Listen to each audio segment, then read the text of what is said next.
Hello, my dear friends. How is everything going on? Fine. So you have got again the two paradigms, and Stuart Hall is leading us, so to say, guiding us to enter into a new area of cultural studies theory. It is theory actually. So we have seen already now 3 lectures. One is introduction, the first one. Second one, I have given you the significant breaks. And the third lecture was on what we say refounding of cultural studies and also the richness of the concept of culture. Now we come to the lecture 4, Williams' definition of culture as ideas and practices. So Raymond Williams defines culture in 2 ways. He gives 2 definitions. One is, he says, at the level of ideas, that is the sum of all the descriptions. This is the definition. The sum of all, that is very important, that word all, see? The sum of all the descriptions the sum of all the available descriptions through which societies make sense and reflect their meaning. Sum of all available descriptions through which societies make sense and reflect their meaning. So that is identity of the society. So the identity of a society or a group depends on the culture of that society. If you want to know the identity of the society, why that particular members of the society behave that way, then you should try to understand their culture or way of life. Now, how do you reflect the meaning and experience of your society's culture? Through conventions and so the definition is through conventions and institutions. Isn't it? Institutions. This is how a society reflects its meaning and experience. Through conventions and institutions. Now let's take an example. That is, let us take that as a society called the Christian, members of the Christian society. Now what will you see there? You can see how the descriptions of their meanings and how the society reflects the experience. You can see. So look at this. You can see in a Christian community there will be a church, there will be a priest, and most of the time this priest is unmarried, because there are certain Christian sects where the priest can also marry. That's what I said. So let us say unmarried priest. Okay. Then we have got a congregation of people, and every Sunday people go there. They attend the mass. There are some other rituals like confession or like receiving a communion or a bread, isn't it? Now the whole thing is, so to say, controlled by one person, that is the parish priest, and he is controlled by his higher authorities. Like that it goes, hierarchy you can say. But you see, when you find, then they have their schools, they have their hospitals, institutions. Then this is what I have told you just now, they have their conventions, their practices, their conventions and so on. Now what happens is, we find this society, this Christian society reflects its experience and also meaning through their institutions and their, what we call their conventions or their customs or their traditions. So this is how you come to know that. But it is not just the one convention or one institution, but all available. The description of the sum of all the descriptions. That is the thing. The sum of all the descriptions can be conventions, traditions, customs, and then their institutions. So thus we come to know or we give an identity, or they themselves give an identity to that group.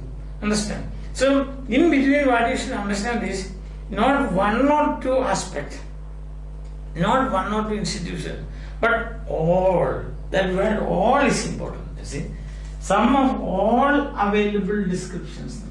Sum of all available descriptions. Understand? Why I am stressing this all available description, there is a reason why Williams gives this definition. And the reason that we will see within 2 or 3 minutes time. So then what happens is, this culture is not just one convention, culture is not one expression, culture is not one institution, culture is not one value, but there is an interactionism. All these elements, they interact. When they interact each other, what will happen? The members of the society live and experience that. It becomes their lived experience. And this lived experience of the members of the society that they get when all the elements in a culture interact and produce a totality of the effect, that is called structure of feeling. So structure of feeling. Structure of feeling. This is also very important. The next step, or the next when we pass on to the next stage. So what is the structure of feeling of a society? What is the structure of feeling of a group? That is all the available descriptions through which the societies make meaning and reflect their experience. Not only just a description, but radical interactionism. Interaction of various elements that constitute the culture of a particular society. In this Christian society, I told you lots of things. Parish, confession, Holy Mass, then going to Sunday, going to confession, then meeting people, doing charity, everything. All different elements. Then they interact.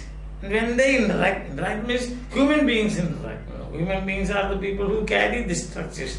So they interact, and then a totality of the effect is produced. And this totality of the effect is lived and experienced. When the Christians do this, then you can go, that is the structure of their feeling. Now this model can be applied to any group, not only Christians. I'm just giving an example because just an example, that's all. There is nothing special about that. You understand what is structure of feeling. Now, remember this all. Okay. Then the second definition. So first definition is all available descriptions.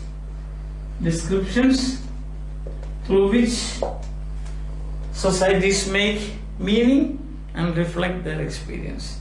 When they do this, that becomes the structure of their feeling, structure of the feeling of that particular society in that particular period. Because as you continue your journey through history, this structure of feeling and after some time change. That's a different thing.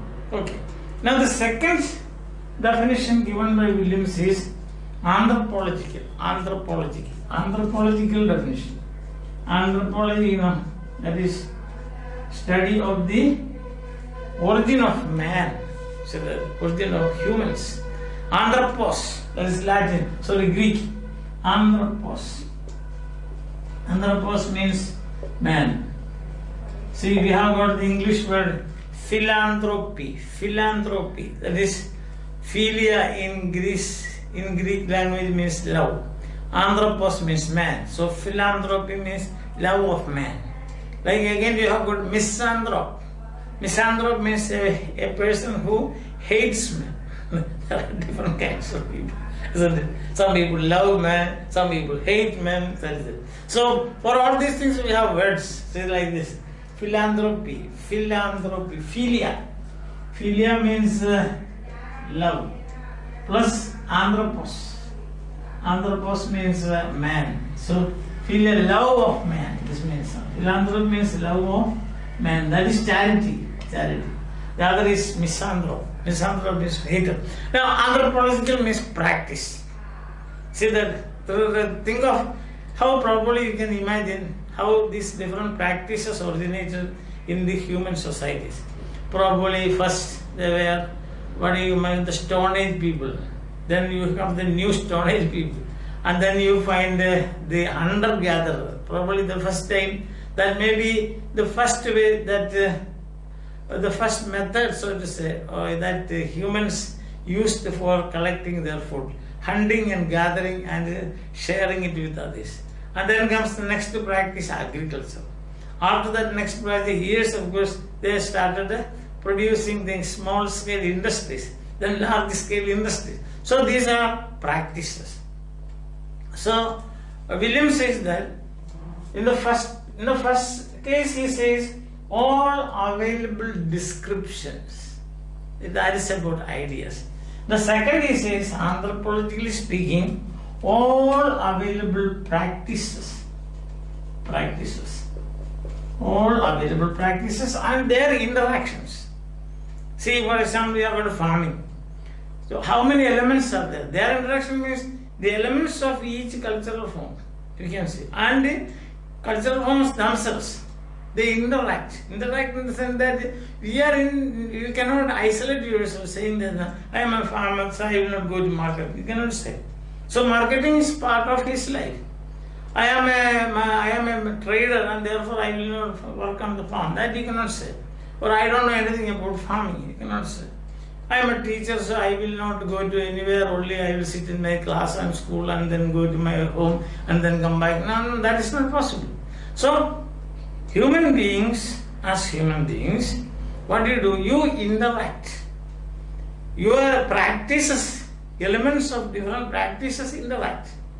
Understand? Then, what happens is the result will be culture. Understand? So, in both these, what happens, both these definitions, what is common is that culture is constitutive. Culture is constitutive activity. See that? And this one point, secondly, the social totality. Social totality. It's not one idea. It's not a part, what is a one practice, but there is interaction. That means human beings interact. Culture, you can't see culture anyway. So you cannot live just by thinking of, say, doing one practice or having one idea in your minds. The total. That's why the definition, the first definition given by Williams is, what is that? The whole way of life. That is the thing. The whole way of life. Now naturally you will be asking me a question now. So why did Williams give these two definitions? There is a reason. The reason is very interesting. The first definition, all available descriptions, he says, because he that is the way he put a stop to the traditional way of thinking, that is the idealizing and civilizing definition of culture. See, up to 1950s, you can see the culture meant some submit of your what is achievements or that which is best thought, your thought and said, the best that is thought and said. Or culture meant only art and literature. Or culture meant only the great tradition as stated by F.R. Lewis. So the culture meant high culture. Understand that? So Williams wanted to establish once and for all that culture is not just high culture, but it is all descriptions.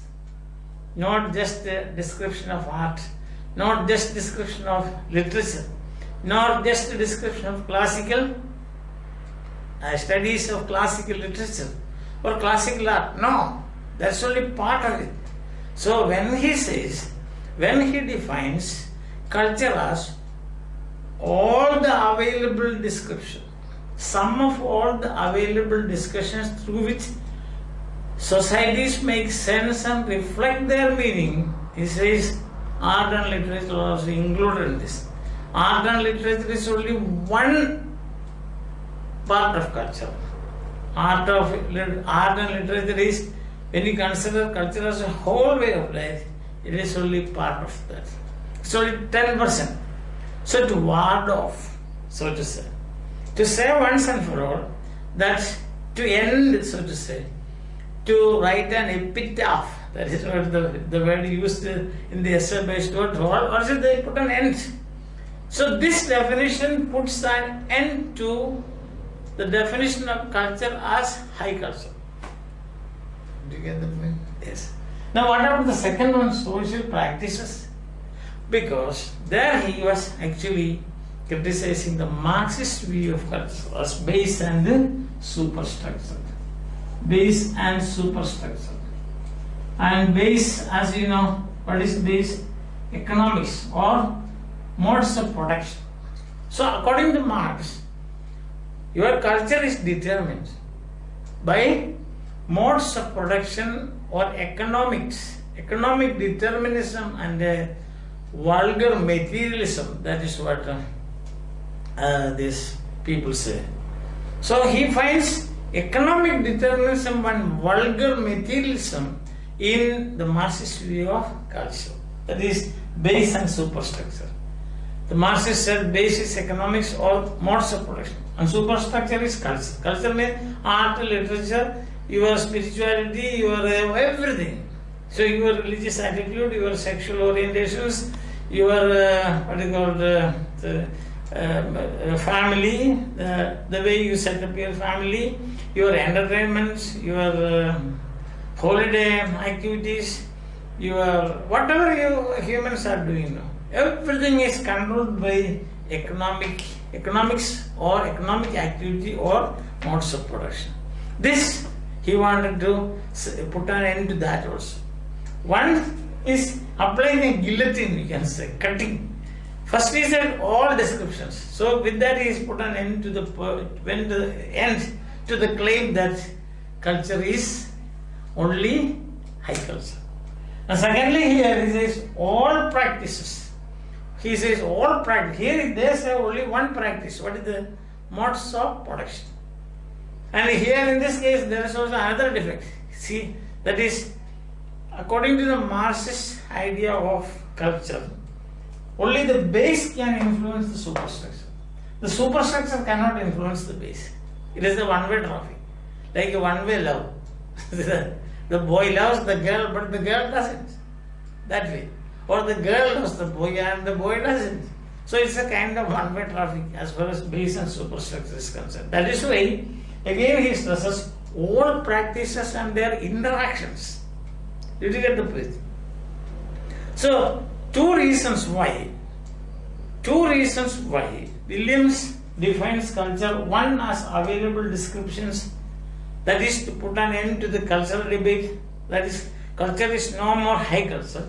Secondly, anthropologically, so all practices, because it is not only just economics or just modes of production, but all practices. And plus, you have got what is called they interact each other. They are reciprocal, so to say. Mutual interaction is there. All the practices, they have mutual interaction. But here it's only one side. These are the two reasons why. If somebody asks this question, why did Williams conceive culture as ideas and practices? The reason is, he conceived culture as all ideas to put an end to the fact that, or the claim that culture is high culture only. He conceived culture as all practices to put an end to the Marxist idea of culture as base and superstructure, where base is only economic activity and superstructure is culture. Only base has got influence on superstructure. Superstructure does not have any influence on the base. So to put an end to this, this faulty view of culture. Both are faulty, he said. One says only high culture, the other says that only base can influence superstructure. Base means economics. See that? To put an end to these two faulty views of culture, Williams conceived culture as all ideas and all practices. Is that clear to you? Yes? Fine, very good. Now, and Williams, he finds there are other writers writing in Marxist tradition, and he was examining them. See whether he has made any mistake in criticizing this base and superstructure. Because after Marxist ideas of culture, Karl Marx himself was a giant, it was a grand narrative. When a person is questioning such a thing, naturally he may think, am I correct? Should I revise this? Then at that juncture, he comes across three other authors who writes in Marxist tradition. At the same time, they have got the same opinion as that of Williams. And who are those authors writing in Marxist tradition and who hold the same opinion? That is, culture is a constitutive activity, culture is a social totality. Who are these? First one is, he meets Lucian Goldman. Lucian Goldman. Then second contribution comes from Antonio Gramsci, Italian. Gramsci. And third contribution comes from E.P. Thompson. E.P. Thompson. These authors, they were writing in Marxist tradition. And Williams saw that these people, a lot of agreement, so to say, between the ideas expressed by Williams. What it is that all practices they interact. They have got a give and take influence, so to say. But Marxist said only base can influence the superstructure. Understand? They said something more. If you change the base, you can change the superstructure. That of course you can see culture. Culture is ordinary, we have already seen that. That is a wrong approach to culture.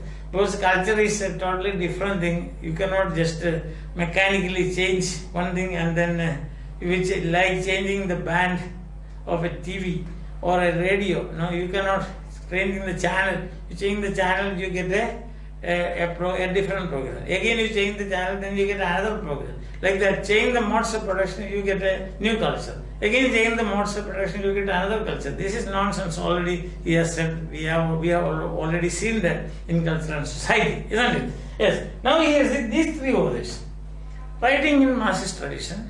They agreed with he says that Williams says that they also agree with him, his idea. That is culture is constitutive.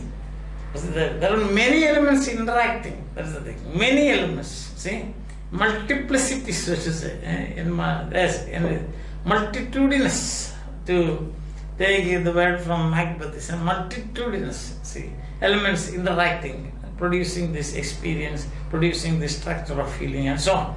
So the same thing said Lucian Goldman in his worldview, published, means that he wrote in The Hidden God. That is the title of The Hidden God. He speaks about genetic structuralism. This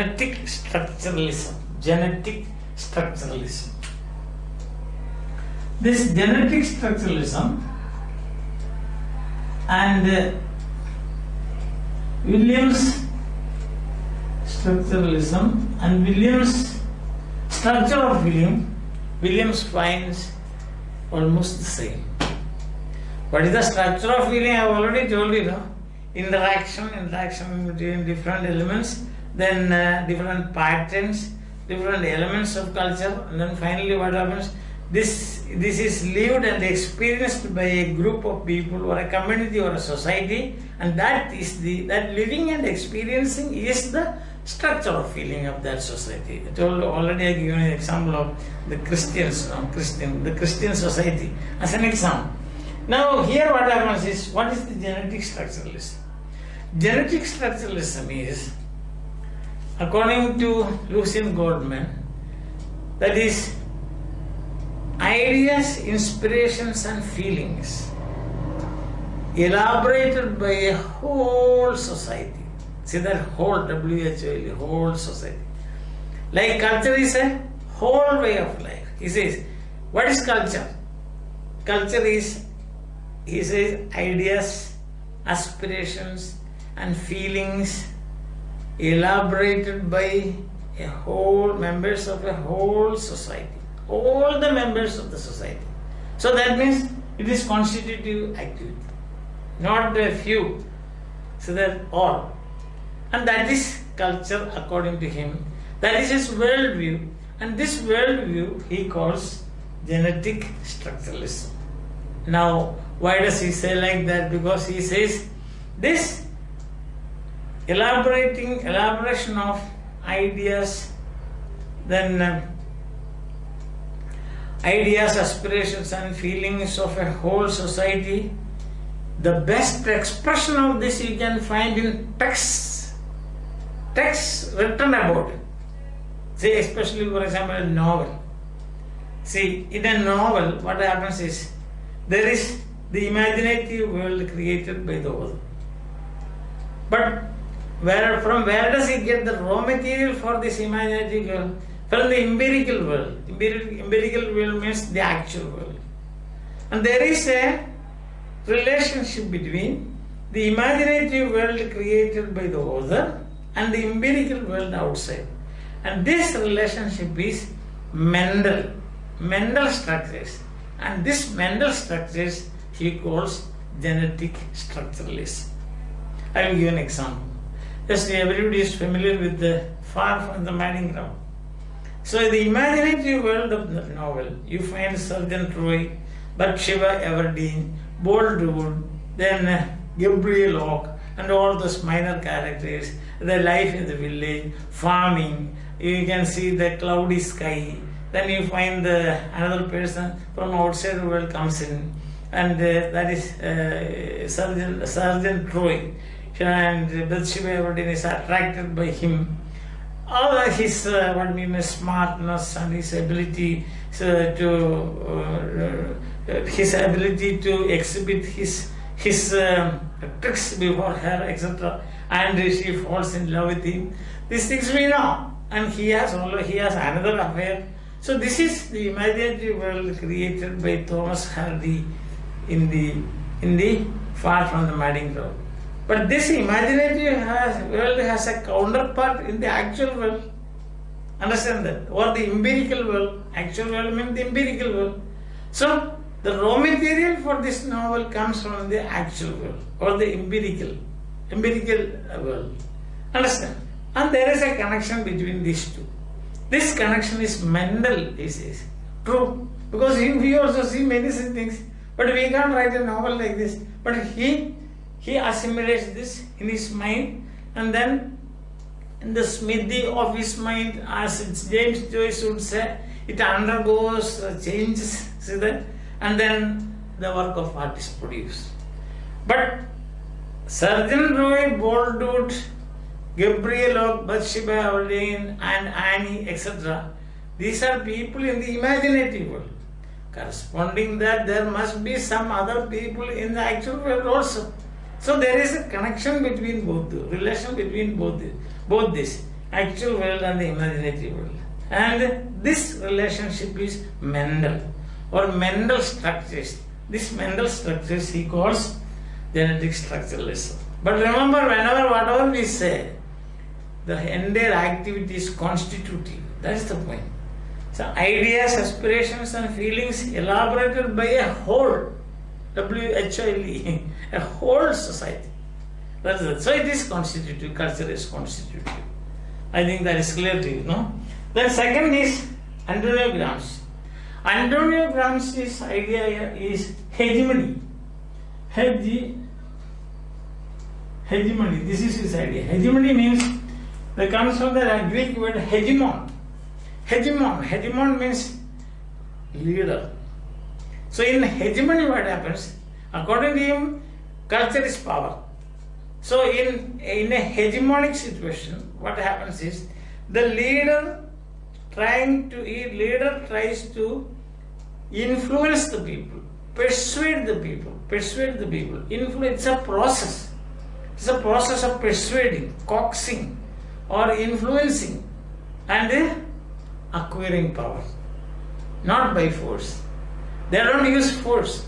In a hegemonic situation, there is no direct use of force or violence. So that as there was in the times of Joseph Stalin, communism, the old communism is not the old left, not the new left. Yesterday we saw what is new left. Yes. So say that hegemony is a process. A process means it is a constitutive activity. It is also, there is some social totality in that. The leader is trying to influence or trying to get power, not by using force, but by persuading. Understand that? But by what do you say, coaxing. See that? But by a process, a slow process. So there it is constitutive, and that is culture according to Antonio Gramsci, the founder of Marxism, or the Marxist party in Italy. Throughout his life, of course, he had to spend his life behind the bars in prison. That's a different thing, but this is his idea of hegemony. So this hegemony is also constitutive. See that? Culture is constitutive, social totality according to Williams.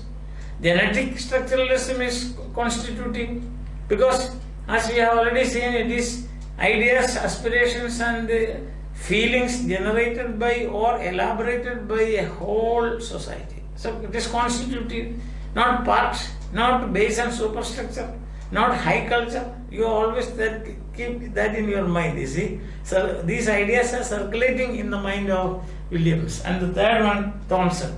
Thomson plainly says that in his book, that is Making of the English Working Classes, culture is a product of class struggle. So class struggle means it is again constitutive, interactive. Without interaction, there cannot be class struggle. So he plainly says that capitalist society was founded not only on economic exploitation, that is, hitting at the base and superstructure, not just on economic exploitation, but economic, politics and moral exploitation. That's the thing. So again, constitutive activity. Understand that? Now the whole thing, if you see, we will see this is a core part of the two paradigms, because these ideas will be again repeated, and this is what is called culturalism. So Williams is a culturalist.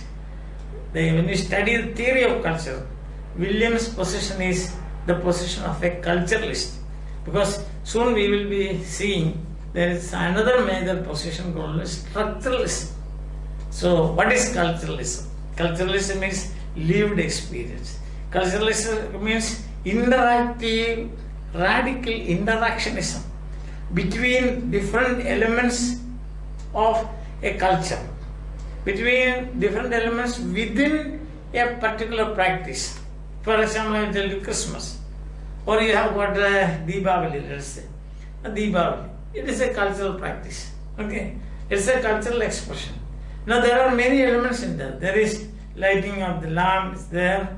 Then you have got distributing sweets, and then there is a myth or a story behind it, isn't it? And then people go around greeting. So these are all different elements of that that cultural expression.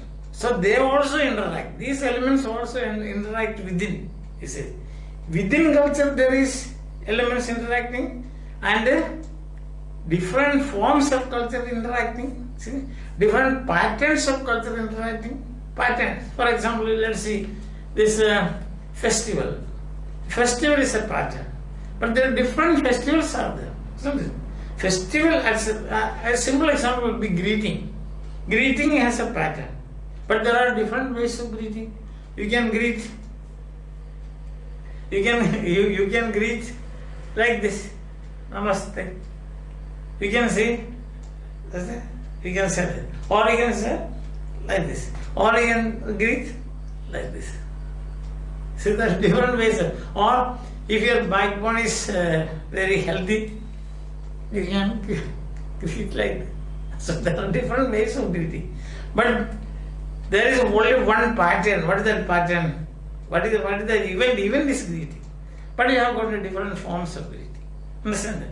When you study the culture of a society, you have to see how these different forms of expressions they interact. And the result will be the culture of that society. So in an area, geographical area, you will find different types of people living. So they will be greeting in different ways. And then to study the culture of that area, you should see how the greeting is one thing. Everybody greets. That is a pattern. That's a pattern of greeting, you can say. But its expressions are different. So you should study that. Only then you will be able to find out the structural feeling of that particular area, or what you call that experience, lived and experienced aspect of culture. Living and experiencing aspect of culture is the structure of feeling. Structure of feeling, yes. It's true. Okay, is that clear? Yes. So, if we go through this, it's very simple. If we go now, Williams gives two definitions. One at the level of ideas. This is to put an end to culture as high culture. Second, as practices. That is to put an end to base and superstructure. Okay. Then he says there are three other people, because according to Williams, culture is social totality. According to Williams, culture is constitutive, not one aspect or two aspects, but every aspect. According to Williams, culture is threaded through all the activities of life. Just threaded through. Like you make a garland, then there is a thread going through each and every flower. Like that, culture is threaded through all the activities of human beings. That's the thing. See that? And therefore he says, these two definitions are, we don't accept. Then he comes, constitutive activity, he finds whether there are others, other like this, studying this culture, what is their opinion?